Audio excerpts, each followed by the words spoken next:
तर एक ताजी माहिती आपण घेणार आहोत। यामध्ये आणखीन एक महत्त्वाचा अपडेट असा आहे की 5 प्रवासी खाली पडल्याची माहिती आहे। मात्र ही दृश्य आपण पाहतोय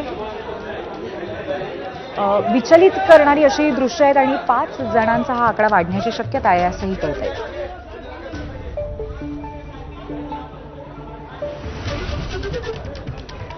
दरम्यान हे 5ही जण मृत झाल्याची भीती आता व्यक्त करण्यात येते। माफ करा, काही प्रवाशांचा यातला मृत्यू झाल्याची भीती व्यक्त करण्यात येते आहे। दिवा ते मुंब्रा रेल्वे स्थानका दरम्यान 5 जण पुष्पक एक्सप्रेसमधनं खाली पडले आणि त्याचीही काही दृश्य आपण बघतोय थेट घटनास्थळाची। मुंबई ते लखनौ दरम्यान ही एक्सप्रेस धावते आणि यातल्या काही प्रवाशांचा मृत्यू झाल्याची भीती व्यक्त करण्यात येते। तसंच हा आकडा 5 पेक्षा वाढण्याची शक्यता आहे।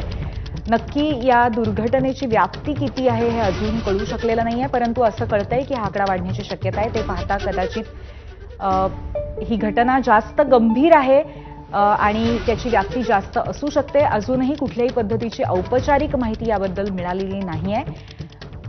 काही प्रवाशांना सध्या हॉस्पिटलमध्ये ऍडमिट करण्याचाही प्रयत्न सुरू असल्याचं कळतंय, परंतु काही विचलित करणारी दृश्य सध्या ठाण्याच्या दिवा स्टेशन इथली आपण बघतोय।